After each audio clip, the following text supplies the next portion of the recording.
আসসালামু আলাইকুম। সাফিন বরাবরের মতো সকালবেলা আমার কাছে থাকে এবং আমার সাথে থাকে, ওর আম্মু থাকে পড়ানোতে। আর আমি যতক্ষণ বাসায় থাকি ততক্ষণ ও আমার সাথে থাকে। তো আজকে ওকে ভিডিও করছি কারণ হচ্ছে ওকে আমি বাসায় রেখে যাব মিশকাতকে আনতে। তো মিশকাতকে আনতে গেলে ওকে আমি সাথে নিই, কিন্তু আজকে যেহেতু ঘরে একজন মানুষ আছে তো তার কাছে আমি ওকে দিয়ে যাব। কিন্তু এখন যাওয়ার সময় ও আমাকে দেখে ফেলেছে। তো দেখে ফেলার পর দেখা গেল আমার সাথে যাওয়ার জন্য বায়না ধরলো। তাই আমাকে ধরে বারবার ডাকাডাকি করছে, কোলে ওঠার চেষ্টা করছে, আমার সাথে যাবে।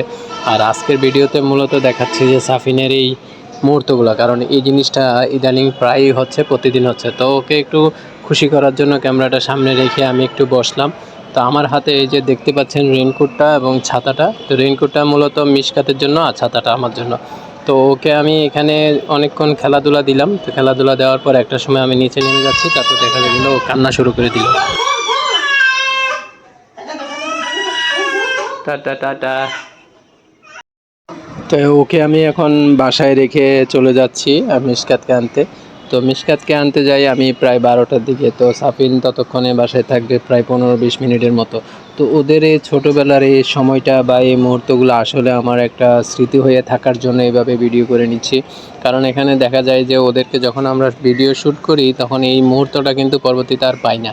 তো যারা ছবি তুলে রাখে, অ্যালবামে করে রাখে, তাদেরটা হয়তো পাওয়া যায়। কিন্তু এখন যেহেতু একটু প্রযুক্তিগত যুগ, তাই এই ব্লগ সিস্টেমের মাধ্যমে আমার এই মুহূর্তগুলো আমার স্মৃতিতে রাখার জন্যই সুন্দরভাবে এভাবে ক্যাপচার করে রাখি। তো মিশকাতকে আনতে গেলাম, ওইখানে গিয়ে দেখি মিশকাতের অনেক আগেই ছুটি হয়ে গেছে। মিশকাত খেলাধুলা করছিল। তো ওইখানে গিয়ে আমি আর এতটা সময় নষ্ট করি নাই, কারণ আমি সাফিনকে বাসায় রেখে আসছি। আর মিশকাতকেও বলছিলাম যে চলো আমরা একটু তাড়াতাড়ি যাই, কারণ বাসায় সাফিন কান্নাকাটি করতেছে। তো তোমাকে দেখলে হয়তো ও খুশি হবে। কিন্তু বাসায় গিয়ে দেখি যে ও তখনও কান্নাকাটির অবস্থায় আছে এবং কোল থেকে তখনও নামেনি। তো যেহেতু কোলের থেকে নামে নাই, তার মানে এতক্ষণ ধরে কান্নাকাটি করছিল। তাই আমি ওকে খুশি করার জন্য আমার কোলে নিলাম। তো কোলে নিয়ে এর সাথে আবার আমি খেলাধুলা শুরু করলাম।